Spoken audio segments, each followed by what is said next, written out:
साथियों, हम वेदों से आए थे और फिर से जा रहे हैं वेदों की तरफ।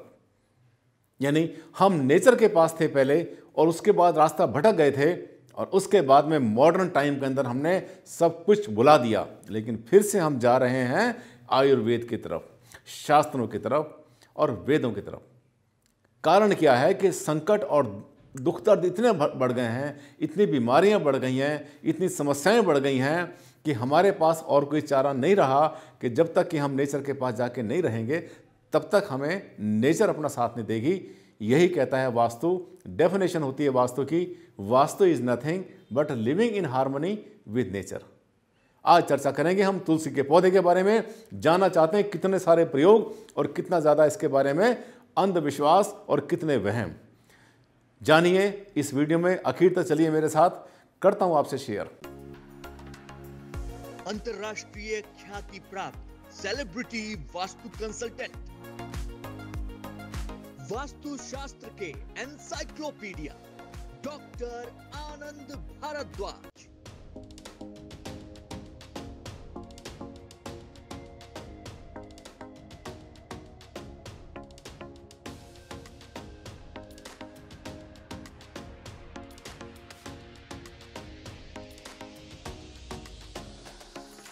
नमस्कार साथियों, मैं हूं डॉक्टर आनंद भारद्वाज, आपका जाना पहचाना वास्तु कंसल्टेंट। और आपने देख ही लिया होगा कि आज का हमारा टॉपिक बहुत स्पेशल है, बहुत खास है, तुलसी के पौधे के बारे में।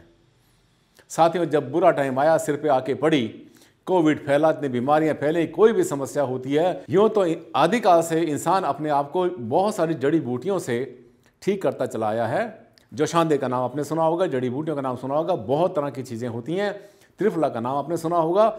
इसी तरह से जब हमें ये ऐसा लगने लगा कि अब हम जो है अंग्रेजी के पीछे या एलोपैथी के पीछे अगर हम हाथ धो के पड़े रहेंगे तो शायद कहीं हमारा कल्याण नहीं होगा लॉन्ग टर्म।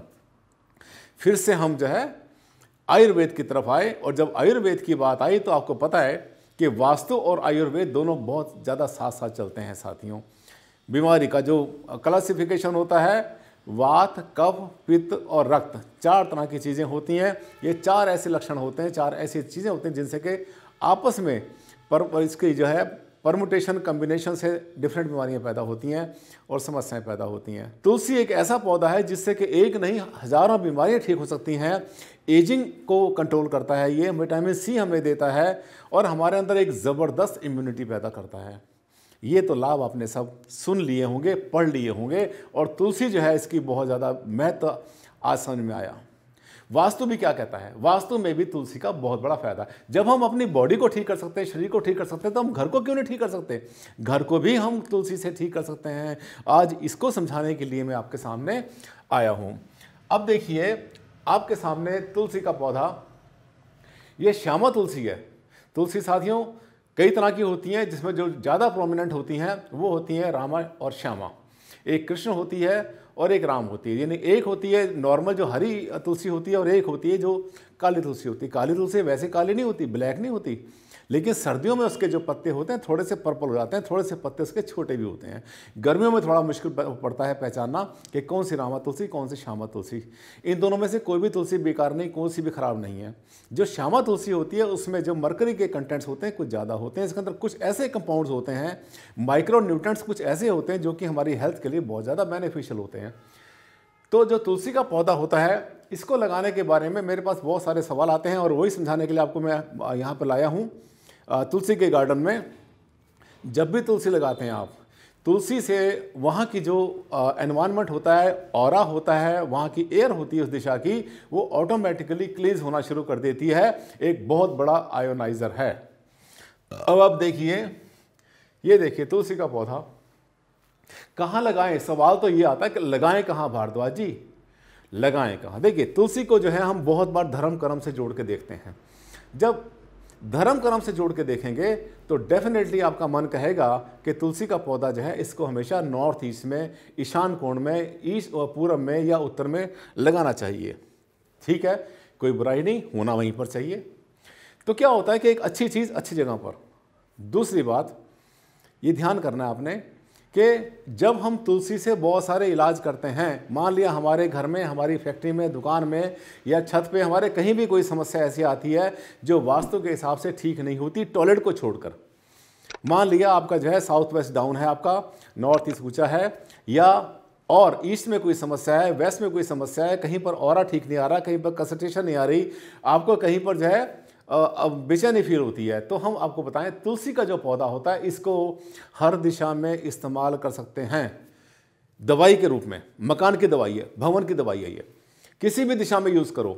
अगर हमें कहीं लगता है कि साउथ ईस्ट कहीं पर एक्सटेंड करता है, यानी दक्षिण पूर्व जो है बढ़ा हुआ है, या वहाँ किचन होनी चाहिए, किचन वहाँ पर नहीं है, या साउथ में कुछ गलत बना हुआ है, या वेस्ट में कोई आपकी बालकनी बनी हुई है, साउथ में बनी है, साउथ वेस्ट में बनी हुई है, दक्षिण में, पश्चिम में जो कुछ नहीं होना चाहिए था, जहाँ शुद्धि होती है, गंदी चीज़ में नहीं, वहाँ पर आप तुलसी का पौधा रख सकते हैं। और मैं हमेशा ऐसे ही करता हूँ, जहाँ पर मुझे कोई समस्या मिलती है, तुलसी से, अकेले तुलसी से ही मैं बहुत सारे वास्तु की रेमेडी कर लेता हूँ।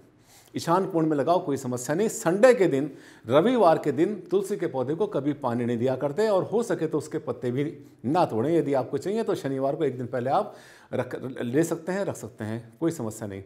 तुलसी का पौधा अगर आप अपने कमरे में भी रखते हैं, अपने लॉबी में रखते हैं तुलसी का पौधा, या जहाँ पे उसको हवा मिल जाती है वहीं पर हवा को साफ करता है, आयनाइजेशन करता है वहाँ पर, और कभी इसमें कोई समस्या नहीं होती। लेकिन एक बात ध्यान कर लेना, बहुत लोग हमें कहते हैं सर हमारे घर में तुलसी का पौधा चलता नहीं। चैलेंज के साथ कहता हूँ, दावे से कह रहा हूँ, कॉन्फिडेंस से कह रहा हूँ, अगर आपके घर में तुलसी का पौधा नहीं चलता तो आपने क्या करना है, उस तुलसी के पौधे को जहाँ आपने लगाया हुआ है उसके गमले को वहाँ से आप 4 या 5 फीट या तो राइट कर दें या लेफ्ट कर दें, और तुलसी का पौधा आपका चल पड़ेगा। क्योंकि हो सकता है वहाँ पर कोई ऐसा ग्रिड आ गया हो जो कि इसको परेशान करता है। साथियों, तुलसी के बारे में जितने सवाल मेरे पास आते थे मैंने आपको बताया, इनसे रेमेडी कर सकते हैं। जहाँ भी लगाएंगे वहीं पर ये एनर्जी बढ़ाएगा, वाइब्रेशंस को चेंज करेगा वहाँ पर। और हाँ, कमरे में, बेडरूम में कभी नहीं लगाना आपने किसी भी जिंदा पौधे को। लाइव प्लांट कभी भी बेडरूम में नहीं होना चाहिए। मुझे लगता है कि आपको इस छोटे से वीडियो में मैंने बहुत कुछ संदेश दे दिया जो मैंने देना चाहा था। आपको अगर अच्छा लगा मेरा वीडियो तो इसको आप शेयर करना, इसको लाइक भी करना मत भूलना। और अगर आपने इसको चैनल को सब्सक्राइब नहीं किया था, डॉक्टर आनंद भारद्वाज, बहुत बड़ा नाम वास्तु की दुनिया में, आप इसको जो है मेरे चैनल को सब्सक्राइब कर लें और बेल का आइकन जरूर दबा देना, ताकि जैसे मेरा नया वीडियो आता है एकदम से तुरंत आपके पास में नोटिफिकेशन पहुंच जाएगा। अगले वीडियो में फिर से आपसे मुलाकात करता हूं, एक ऐसी धमाकेदार टॉपिक लाऊंगा जिसके ऊपर आमतौर पर आपको ज़्यादा नॉलेज नहीं मिलती इंटरनेट पर। तब तक के लिए दें आप मुझे इजाज़त। नमस्कार, धन्यवाद, thank you and take care.